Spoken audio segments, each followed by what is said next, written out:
বাংলা সাহিত্যের রোমাঞ্চকর কিছু গল্প দিয়ে সাজানো আমার এই নিবেদন উইকেন্ড সাসপেন্স। আজকের গল্প এক রাত্রির অতিথি। গল্পের লেখক গজেন্দ্র কুমার মিত্র। গল্প পাঠে আমি কৌশিক। শুরু হচ্ছে এক রাত্রির অতিথি। বুড়ো মাঝিটাকে তাড়া লাগানো বৃথা জেনেই অনিমেষ বহুক্ষণ আগেই চুপ করেছিল। তার ফলে মাঝি আর আরোহী দুজনেই হাল ছেড়ে নিশ্চিন্ত হয়ে বসেছে। মাঝির বকাটাই রোগ, এমনকি ভাবভঙ্গি দেখে মনে হচ্ছিল এইটাই তার পেশা।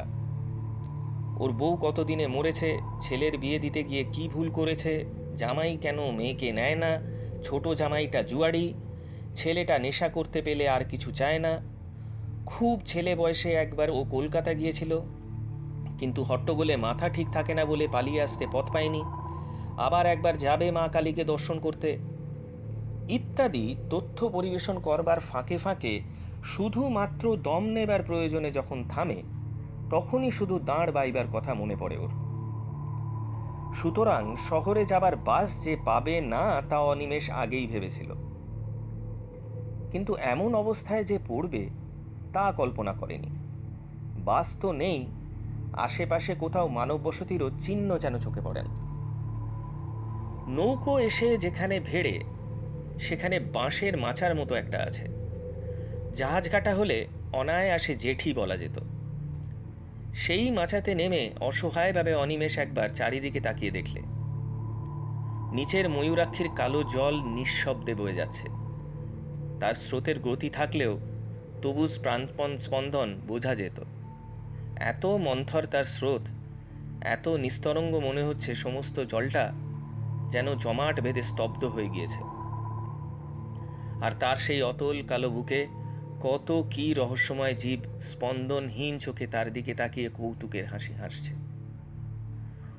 ওপারে ভাগরতিপুর গ্রাম, বেশ সম্পন্ন গ্রাম, তা সে জানে। বহু লোকের বাস, অনেক পাকা বাড়ি, স্কুল, ডাকঘর আছে, কিন্তু এখান থেকে তার কিছুই দেখা যায় না। ঘাট থেকে উঠে যে রাস্তাটা গ্রামের দিকে গিয়েছে তার সাদা বালির আভাস নিবিড় বনের অন্ধকারে মিশে গেছে একটুখানি গিয়েই। দুদিকে বড় বড় গাছ, কি গাছ তা বোঝা যায় না, কিন্তু তার অসংখ্য শাখা পল্লব সমস্ত গ্রামটাকে যেন চোখের আড়াল করে রেখেছে। আলোর রেখা পর্যন্ত চোখে পড়ে না। ওপারে যদি এই হয় তাহলে এপারের অবস্থা সহজেই অনুমেয়। এপারে যেদিন সে এসেছিল সেদিন দিনের বেলায় কোনো গ্রাম ওর চোখে পড়েনি। বাসটা এসে একেবারে এই ঘাটের ধারে দাঁড়ায়। যাত্রীরা সবাই ভাগীরথীপুরের। সেদিনও দুদিক আম গাছের ঘন বন কাটিয়ে এসেছিল সে, বেশ মনে আছে। হয়তো ছিল কোনো ঘরবাড়ি, কিন্তু ওর চোখে পড়েনি। পারাপারের জন্য একটা খেয়া নৌকো আছে, চওড়া ভেলার মতো প্রকাণ্ড বপু, কিন্তু শেষ বাস চলে যাবার পর আর ওপার থেকে কেউ আসবার সম্ভাবনা নেই জেনে সেই ইজারাদারও কতক্ষণ আগে বাড়ি চলে গেছে নৌকাটা ওই পারে বেঁধে রেখে। বাবু ভাড়াটা, তাড়া লাগায় মাঝি। ব্যাকুল হয়ে ওঠে অনিমেষ। ভাড়াটা কি রে? এই অন্ধকার রাত্রিতে আমি এখানে একা থাকবো নাকি? তুই তো 1 ঘন্টার রাস্তা 7 ঘন্টায় নিয়ে এসে আমাকে এই বিপদে ফেললি। এখন নিদেন পক্ষে ওপারে পৌঁছে দে, দেখি কোথাও কোনো আশ্রয় পাই কিনা। এপারে এই জঙ্গলের শেষে কি বাঘের পেটের পান দেবো নাকি? চল ওপারে নিয়ে চল। উঠি লাল্লাম আজ্ঞা। সে কি, কেন রে, কি হয়েছে? তার উত্তরে মাঝি যা বললে তার অর্থ হচ্ছে যে ওপারে কোনো নৌকো নিয়ে গেলে খেয়ার ইজারাদার বড্ড বকাবকি করে, পুলিশে ধরিয়ে দেয়। সুতরাং ওপারে যাওয়া ওর পক্ষে সম্ভব নয়। অনিমেষ তাকে অনেক করে বোঝালো, ওপারে দেখে ধরার জন্য ইজারাদার যদি বসে থাকতো তাহলে আমি তাকেই ডাকতাম। শুধু ইজারাদার কেন, জনমানবের চিহ্ন থাকলেও আমি তাকেই অনুরোধ করে ওপারে থাকার ব্যবস্থা করতাম। কোনো মতে নামিয়ে দিয়ে চলে আয় বাবা, তাতে যদি কেউ তোকে ধরে তাহলে আমি তার সব দায়িত্ব নেব, আমি তাকে বোঝাবো। এসব শুনে মাঝির একটাই উত্তর। উঠি লাল্লাম আজ্ঞা। অনিমেষ তখন রাগ করে বলে, তুইও থাক, আমি তোর নৌকোতেই রাত কাটাই। আগে উঠি লাল্লাম। শুধু তাই নয়, দাঁড়ের একটা ধাক্কা দিয়ে নৌকোটা খানিক দূরে সরিয়ে নিয়ে গেল। টাকাটা ছুঁড়ে দেন না কেন, বাড়ি চলে যাই। তবে টাকাও পাবি না, রাগ করে বলে অনিমেষ।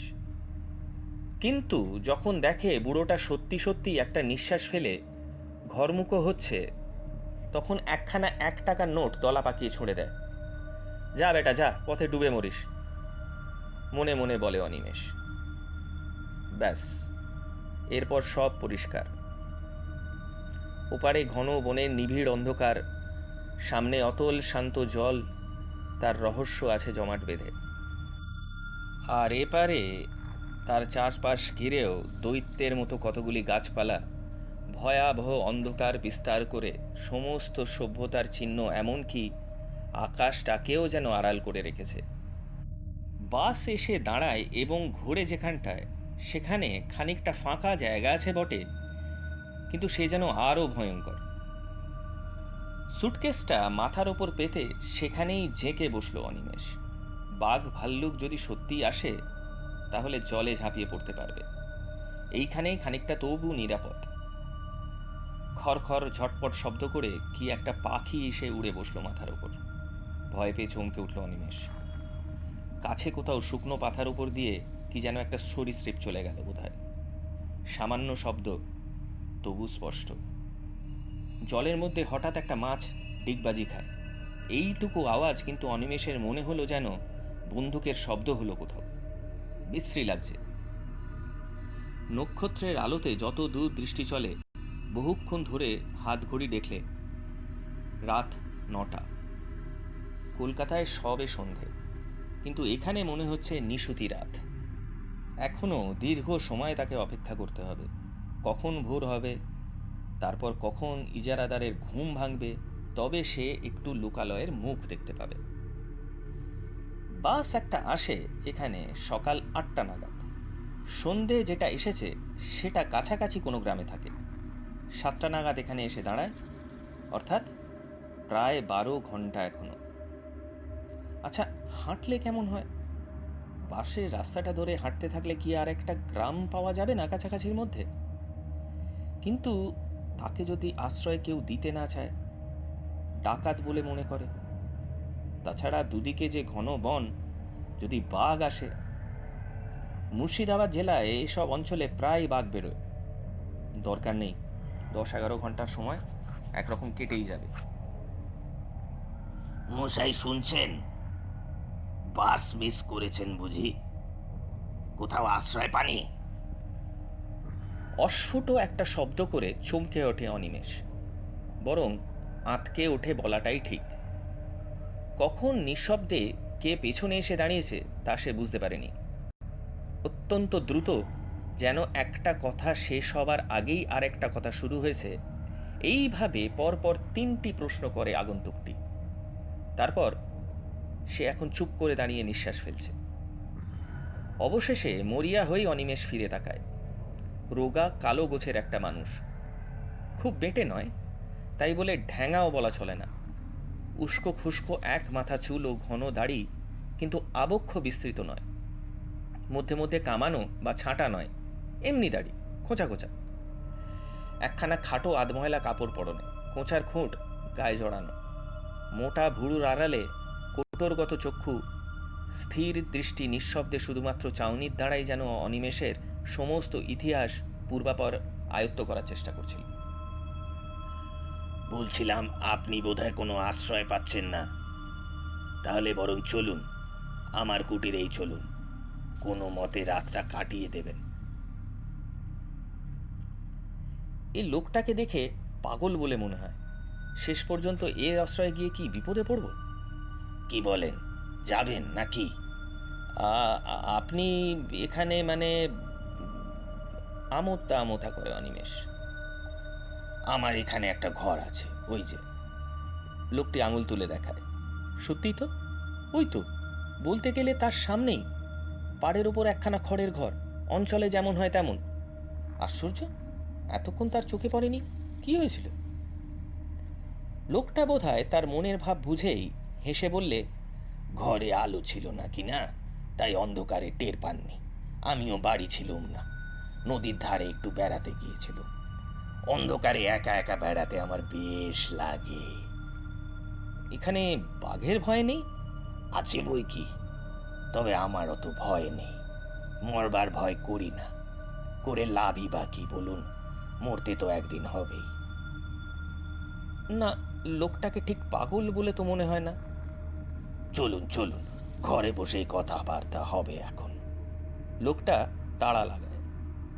চলুন বলে সুটকেসটা তুলে নেয় অনিমেষ। একখানা নয়, দুখানা পাশাপাশি ছোট ঘর, সামনে এক ফালি দেওয়া। ভেতর দিকে আরও কি আছে তা ওর নজর পড়ল না। বেশ ঝকঝকে করে নিকানো পরিচ্ছন্ন দেওয়া। লোকটা আগে আগে পথ দেখিয়ে গিয়ে, দাঁড়ান, আলো জ্বালি বলে ওকে দাওয়াতেই দাঁড় করিয়ে রেখে দোর খুলে ভেতরে ঢুকল। তালা চাবির বালাই নেই, দোর শুধু ভেজানোই ছিল। ঠেলা দিতেই নিঃশব্দে খুলে গেল। ভেতরে ঢুকে আশ্চর্য রকম তৃপ্ততার সঙ্গে একটা আলো জেলে লোকটি বলল, আসুন, ভেতরে আসুন। ঘরে আসবাবপত্র বেশি ছিল না। একটি তক্তাপোষের ওপর একটা মাদুর বেছানো, শয্যা বলতে এই, একটা বালিশ পর্যন্ত নেই।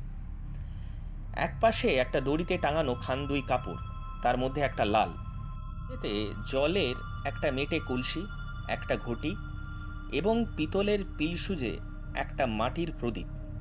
এছাড়া কোথাও কিচ্ছু নেই। বসুন বসুন, চৌকিটির ওপর বসুন। তারপর খানিকটা নিঃশব্দে দাঁড়িয়ে নিজের দুই হাত ঘষে কেমন একরকম বিচিত্র হাসি হেসে বললে, ভালো বিছানা আমার নেই, এই সুটকেসটা মাথায় দিয়ে শুতে হবে। আর খাবারও তো কিছু দিতে পারবো না, আমার ঘরে কিচ্ছু নেই। আপনি মদ খান? যেন একটা আকস্মিক উগ্রতা দেখা দেয় ওর প্রশ্ন করবার ভঙ্গিতে। না না, রক্ষে করুন, কিছু ব্যস্ত হবেন না আমার জন্য, আশ্রয় পেয়েছি এই ঢের। এই আশ্রয়টুকুই যা, বাঘ ভাল্লুকের হাত থেকে তো বাঁচলেন অন্তত।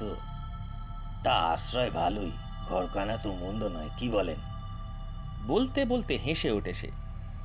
সাদা ঝকঝকে দাঁত কালো দাড়ির ফাঁকে চকচক করে।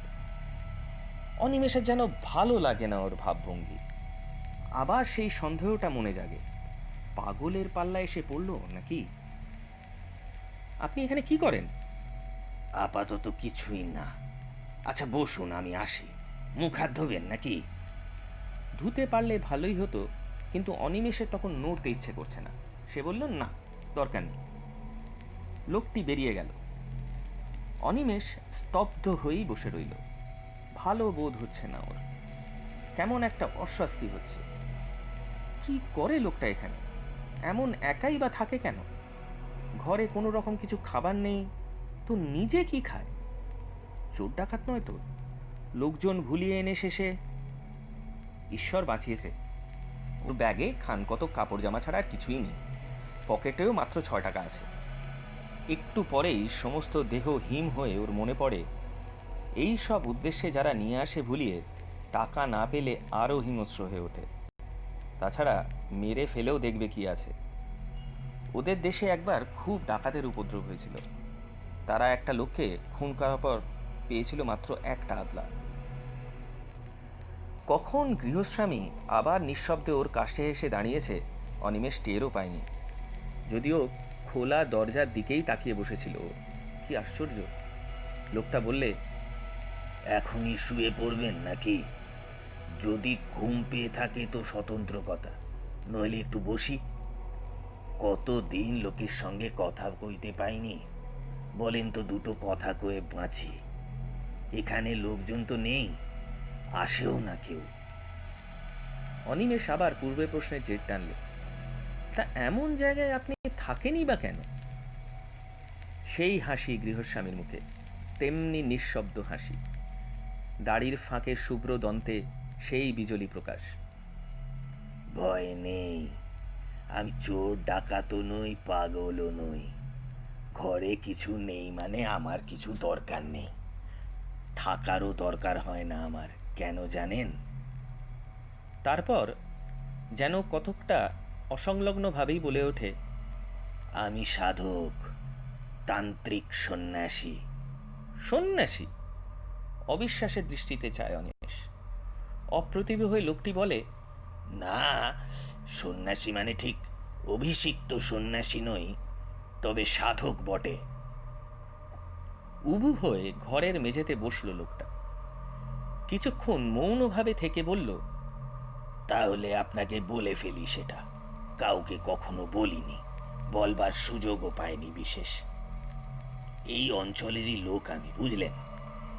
ছেলেবেলা থেকে নানা বইতে তান্ত্রিক সন্ন্যাসীদের অদ্ভুত সব ক্ষমতার কথা পড়ে এই দিকে মনটা ঝোঁকে।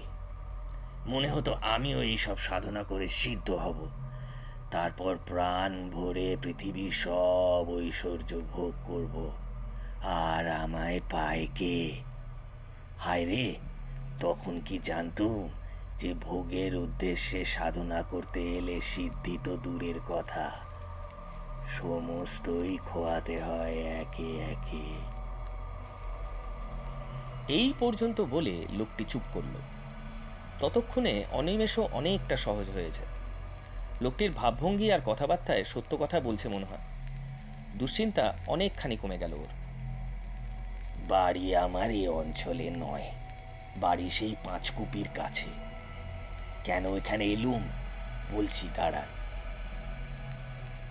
বলছি আপনাকে, ছেলেবেলা থেকেই এই দিকে ঝোঁক গিয়েছিল। স্কুলে পড়া হলো না, তার বদলে যত সব এই ধরনের বই পড়তে লাগলো। পড়তে পড়তে বিশ্বাসটা খুব পাকা হয়ে গেল। কিন্তু গুরু কই? দু একটা সন্ন্যাসী যা হাতের কাছে পেলুম দেখলুম সব বাজে, কেউ কিছু জানে না। অথচ পথ দেখাবে এমন লোক না পেলে এগোবো কি করে? মনটা বড় চঞ্চল হয়ে উঠল। খাওয়ার চিন্তা ছিল না, মাথার উপর বাবা বড় ভাই ছিল, জমি জমা তারাই দেখাশুনো করত। অবশ্য আমিও বকুনি খেয়েছি ঢের, কাজকর্ম কিছু করি না বলে, কিন্তু সেসব গায়ে মাখিনি। যত দিন যেতে লাগলো মনটা ব্যাকুল হয়ে উঠল। শেষমেশ আমার 23-24 বছর বয়সে বাড়ি থেকে সামান্য কিছু টাকা নিয়ে বেরিয়ে পড়লুম। বেশ বুঝেছিলুম ঘরে বসে আর কিছু হবে না। এ তীর্থ ও তীর্থ করে অনেক দেশই ঘুরলুম। ভালো চাকরি বা বিয়ে করার অনেক সুযোগও পেয়েছিলুম। সংসার মশায় মায়ার ফাঁদ পেতে রেখে দেয় সারা জগতে। যাই হোক, সেদিকে মন ছিল না বলে কেউ বাঁধতে পারলে না। এমনভাবে ক্রমশ হতাশ হয়ে উঠেছি। তখন একদিন বাড়ি ফেরার পথে, বলতে গেলে বাড়ির কাছে এসেই হঠাৎ একজনকে পেয়ে গেল। বক্রেশ্বরের শ্মশানে এক সাধু থাকেন শুনেছি, উলঙ্গ থাকেন, শ্মশানে শুয়ে। কেউ খেতে দিলে খান, নইলে এমনি থাকেন। কাঁচা মাংস, পাতা লতা, এমনকি বিষ্ঠা খেতেও তার কোনো আপত্তি নেই বোধহয়, এমন নিষ্পৃহ তিনি। খোঁজ করে গেলুম। প্রথমে তো দেখাই পাওয়া যায় না। 3 দিন ধর্ণা দিয়ে পড়ে থাকতে তার দর্শন পেলুম। বিপুল দেহ, তীক্ষ্ণ দৃষ্টি, পাগলের মতো ভাবভঙ্গি, কিন্তু পাগল নন।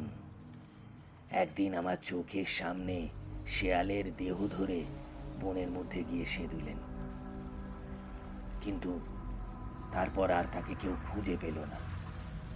বুঝলুম যে এতদিন ধরে যাকে খুঁজছিল তাকে পেয়েছি।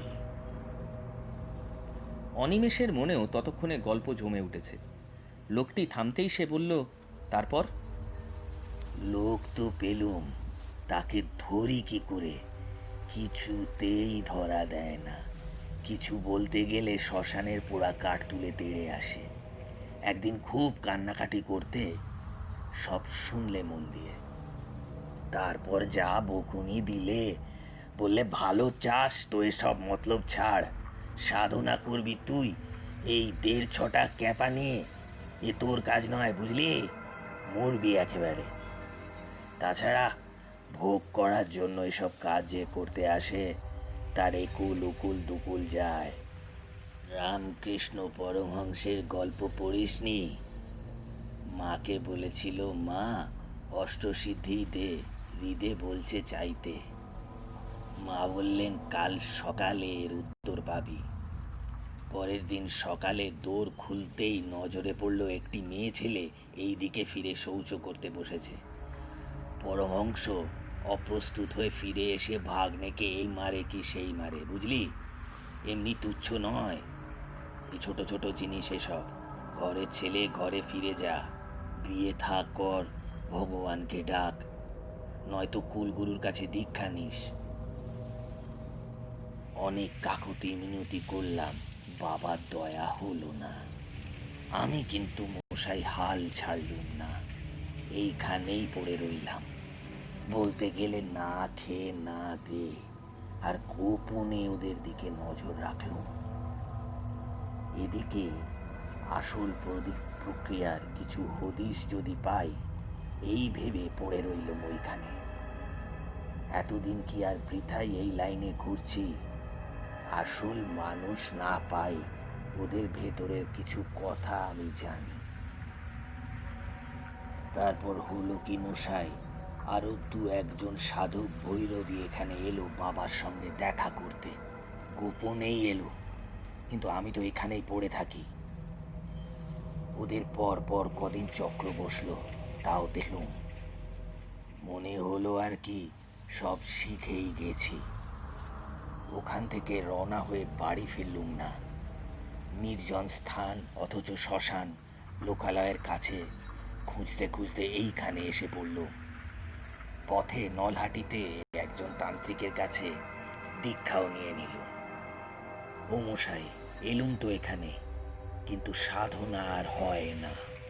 প্রথম দিন থেকে বিঘ্ন। উপকরণ জোটে তো দিন পাই না, দিন পাই তো উপকরণই জোটে না।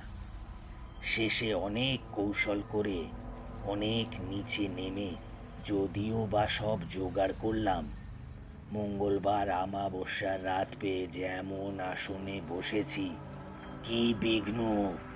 ধ্যানে মন দেব কি, কিছুতেই মনস্থির করতে পারি না। এখানে একটা যে বাস রাস্তা হয়ে শ্মশান এখান থেকে দূরে সরে গেছে, আগে এইখানটিতেই শ্মশান ছিল। এখন সেখানে ঘর দেখছেন, এই যেখানে আমরা বসে আছি, এইখানেই সেদিন আসন করে বসেছিল। নিজের অজ্ঞাতেই অনিমেষ যেন একটু সরে বসল। তারপর বলল, আচ্ছা, বিঘ্ন কীরকম? ভয় পেলে? শুনেছি তো এরকম সাধনায় বসলে প্রথম প্রথম নানা রকম ভয় দেখায়, কিন্তু সেটা শুধু পরীক্ষা করার জন্য। আপনিও তো সেরকম শুনেছিলেন নিশ্চয়ই, তবে ভয় পেলেন কেন? হাসল লোকটা আবার। কাউকে ছেলে মানুষই করতে দেখলে বিজ্ঞ মানুষরা যেমনভাবে হাসে, কতকটা তেমন হাসে। বললে, জানে তো সবাই, কিন্তু শোনা এক জিনিস আর অভিজ্ঞতা আর এক। তেমন অভিজ্ঞতা হলে বুঝতেন। শুনবেন?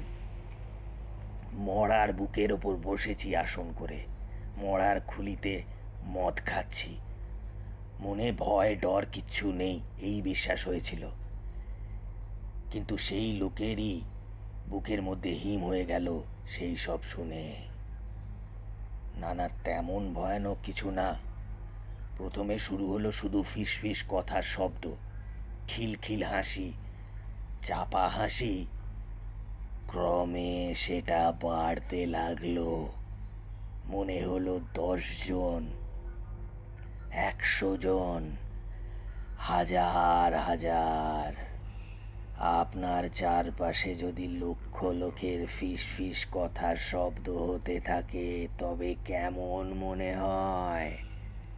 আর তার সঙ্গে চাপা এক ধরনের কান্না। যদিও কাজে মন দিতে পারছিলুম না, এটাও ঠিক। তারপর মশাই স্পষ্ট দেখতে পেলুম, শ্মশানের মাটি ফুঁড়ে ফুঁড়ে যেন মড়াগুলো উঠছে। কত কাল থেকে মরেছে সব, কত হাজার হাজার বছর ধরে। এক একজনের বিভৎস চেহারা, রোগে যন্ত্রণায় বিকৃত মুখ। কেউ বা খুন হয়েছিল, কেউ বা ঠ্যাঙারের হাতে প্রাণ দিয়েছে, কেউ বা গলায় দড়ির মোড়া। ঠিক সেই অবস্থায় উঠছে, তেমনি স্কন্দকাটা বা হাড় ঘোড় ভাঙা অবস্থায়। সকলেরই মুখের রাগ, চোখের দৃষ্টিতে আগুন। তারা সবাই আঙুল তুলে শাসাতে লাগলো, পাপিষ্ঠ তুই এখানে কেন? শ্মশান অপবিত্র করতে এসেছিস? চলে যা, দূর হয়ে যা। জানিস না এখানে আমরা পাহারা দিচ্ছি? মনে পাপ নিয়ে তুই শ্মশান জাগতে এসেছিস? চলে যা। তার মধ্যে একজন আবার শুধু কঙ্কাল। বোধহয় তাকে পুঁতে রেখেছিল কোথাও মেরে, তারপর তাকে তুলে পোড়াতে হয়েছে। সেটাই সবচেয়ে কাছাকাছি এলো। মুখে সেই এক শব্দ, দূর হ, দূর হ। ভয় পেলুম, খুব ভয় পেলুম। তবু জানি একবার ভয় পেলেই গেল চিরকালের মতো। প্রাণপণে চেঁচিয়ে উঠলুম, যাব না, উঠব না। ব্যাস, আর যায় কোথায়?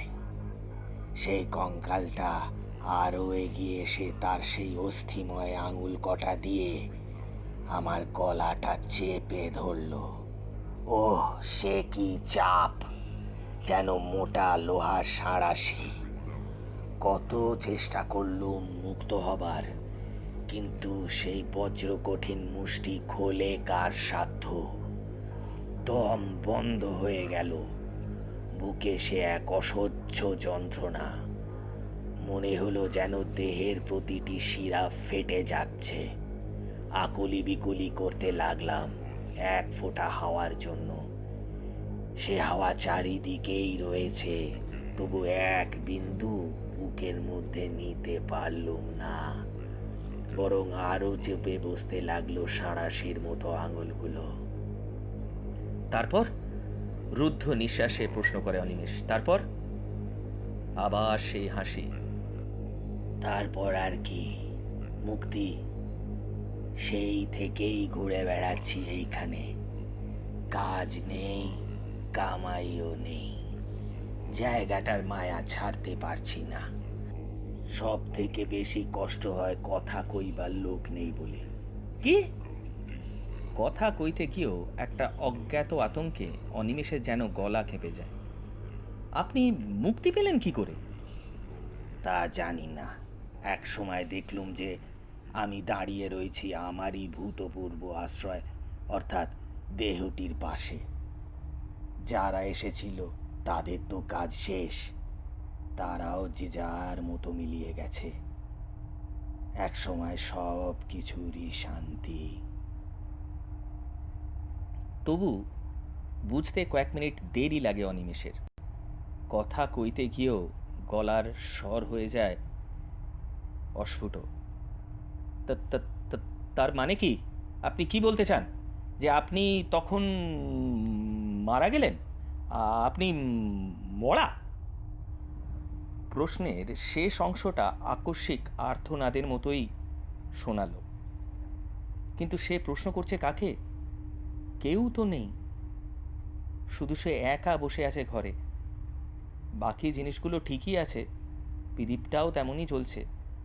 শুধু উবু হয়ে বসে যে লোকটি কথা বলছিল সে আর নেই। কোথায় গেল লোকটা? কখন উঠে গেল তার চোখের সামনে দিয়ে? বারবার এই ব্যাকুল প্রশ্ন ওর মনে উঠতে লাগলো। কিন্তু উত্তর দেবে কে? খানিক পরে আসল প্রশ্নটা আবার প্রবল হয়ে উঠল। তাহলে কি লোকটা যা বলে গেল তা সব সত্যি? ও লোকটা মানুষ নয়, অশরীরী বিদেহী আত্মা। খাবার তাই কিছু লাগে না ওর, বলেছিল বটে। তাই কি ওর কোনো মরবার ভয় নেই? গায়ে কাঁটা দিয়ে ওঠে অনিমেষের। কিন্তু সে শিক্ষিত ছেলে, বিজ্ঞান পড়া ছেলে। এসব মিথ্যে কল্পনা, আত্মসম্মোহন বলেই জানে।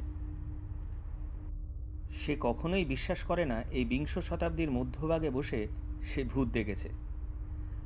আচ্ছা, ছায়া পড়েছিল কি ওর? মনে করার চেষ্টা করে অনিমেষ। সত্যি কি? না, তার ঠিক মনে পড়ছে না। আচ্ছা, লোকটা কি তামাশা করছিল, নাকি যা আগে ভেবেছিল তাই, ডাকাত বা ঠ্যাঙাড়ে জাতীয়? ভয় দেখিয়ে গেল, এরপর কাজ হাসিল করা সহজ হবে ভেবে। মনকে প্রবোধ দেয় সে, এইটা হওয়াই সম্ভব। ভূত হলে আলোয় থাকবে কি করে? বেটা বদমাইশ। আরও বেশি ভয় দেখানোর জন্য ম্যাজিকওয়ালাদের মতো চোখের নিমেষে সরে গেছে। দৌড়টা বন্ধ করে দেবে নাকি দেওয়াই উচিত? পালাবে? কোথায় যাবে এই অন্ধকারে? আরও তো সে ওদের কবলে গিয়ে পড়তে হবে। সে ওদের দেখতে পাবে না, কিন্তু ওরা ওকে দেখতে পাবে। তার চেয়ে দৌড় বন্ধ করে বসে থাকাটা মন্দ নয়। যা হবার হবে। আলো তো আছে, এখানে এক লোকগুলোকে চোখে দেখা যাবে। অনিমেষ অতি কষ্টে উঠে দাঁড়ায়। হাতে পায়ে যেন জোর নেই। কোনো মতে উঠে গিয়ে সন্তর্পণে দৌড়টা বন্ধ করে দিল। ভাগ্যিস ভেতরে খিল আছে, বেশ মজবুত খিল। দেখে শুনে ভালো করে বন্ধ করে দিলে একদম নিশ্চিন্ত। কিন্তু এ কি? হঠাৎ আলোটা নিভে গেল। মুহূর্তের কোনো এক নোটিশ না দিয়েই ঘরটা তার চারপাশে নিশ্ছিদ্র অন্ধকারে ভরে গেল। তেল ছিল না, কিন্তু তাহলে তো একটু একটু করে ম্লান হয়ে আসবে। তবে ভয় ওর গাটা হিম হয়ে গেল। তবে কি ঘরের মধ্যে কেউ ছিল? এখন ফু দিয়ে নিভিয়ে দিলে সেই লোকটাই নাকি? হয়তো তক্তাপোষের নিচে ঢুকে গিয়েছিল তখন, সেখানেই লুকিয়েছিল, তাই সে ওর চলে যাওয়াটা লক্ষ্য করতে পায়নি। নিশ্চয়ই তাই। কি সর্বনাশ! এ যে হিতে বিপরীত হলো। ওদের হাত থেকে বাঁচতে গিয়ে একেবারে ওদের মুঠোর মধ্যে এসে পড়ল। পকেটে দেশলাই পর্যন্ত নেই। ব্যাগটাই বা কোথায়? চৌকিটা যে কোন দিকে তার ঠিক মনে পড়ছে না। উহ, কি বদমাইশ লোকটা! ক্রুদ্ধ স্বরে, হয়তোবা ভীত কণ্ঠেই অনিমেষ বলে উঠল, কে কে ওখানে? আলো জ্বালা বলছি শিগগিরই, নইলে কিন্তু ভালো হবে না। মজা দেখিয়ে দেব। কে? জ্বালালি নাকি? নিস্তব্ধ চারিদিক। কোথাও একটা জনপ্রাণী আছে বলে মনে পড়ে না। রহস্যময় সুগম্ভীর স্তব্ধতা। ঘরে কি জানলা ছিল? তাও তো মনে পড়ছে না ছাই। জানলা খুলে দিলে তবু একটু নক্ষত্রের আলো আসে।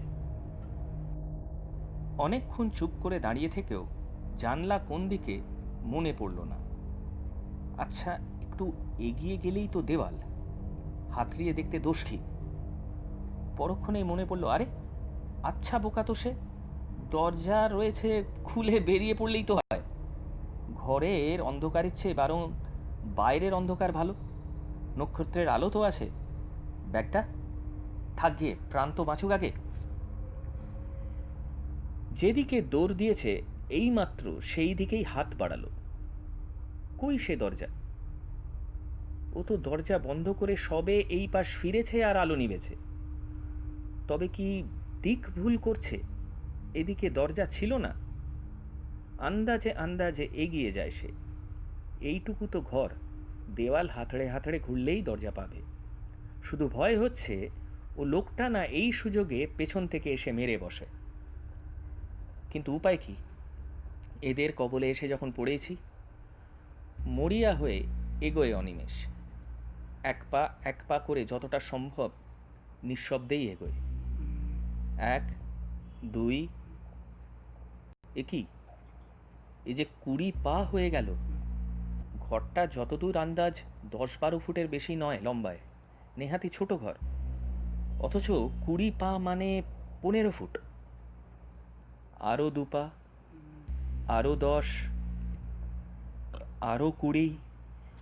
এ কি? সে কি মাঠে চলছে নাকি? কীরকম হলো?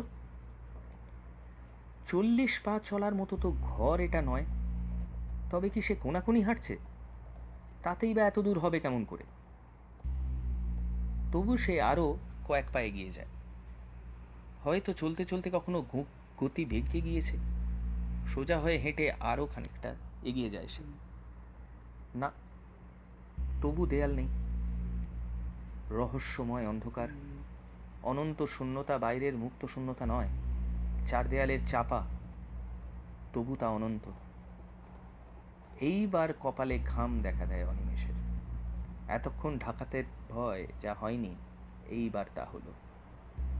পা দুটো কাঁপতে লাগলো সরসর করে, একেবারে যেন ভেঙে এলো। অসহায়ভাবে সে বসে পড়ল ওইখানে। এ তার কি হলো? কি চক্রান্তে জড়িয়ে পড়ল সে? তবে কি সে লোকটা অচিরেরই? সত্যি সত্যি সে কি তাহলে কোনো প্রেত জনির মায়াতে এসে পড়েছে? অনিমেষ কি করবে কিচ্ছু বুঝতে পারে না। ওই যে কারা আসছে না? হ্যাঁ, ওই তো, কত লোকের পায়ের আওয়াজ, অন্তত 8-10 জনের কম নয়, কিংবা আরও বেশি। এই বাড়ির কাছেই আসছে। ওই তো দাওয়ায় উঠল। ও মশাই, শুনছেন? ও মশাই! গলা দিয়ে স্বর বেরোলো না, টাকরা শুকিয়ে গিয়েছে, গলা কাঠ। কিন্তু ওরাই যদি ডাকাতের দল হয়, তা হয় হোক, তবু তো তারা মানুষ। ভয় হয় একটু অনিমেষের। তাহলে অন্তত মানুষের পাল্লায় তো গিয়ে পড়া যাবে। এইবার এই ভেবে সে নিশ্চিন্ত হয়। বাঁচা গেল। হ্যাঁ, ডাকাতি, নইলে অমন করে ফিসফিস করে কথা কইছে কেন? বহু লোক যেন পরস্পরের সঙ্গে ফিসফিস করে কথা কইছে। আরও লোক বাড়ছে, আরও পায়ের শব্দ, বহু ফিসফিস করে কথা শোনা যাচ্ছে। এ কি, ওরা ঘরে ঢুকছে নাকি? কেমন করে ঢুকলো?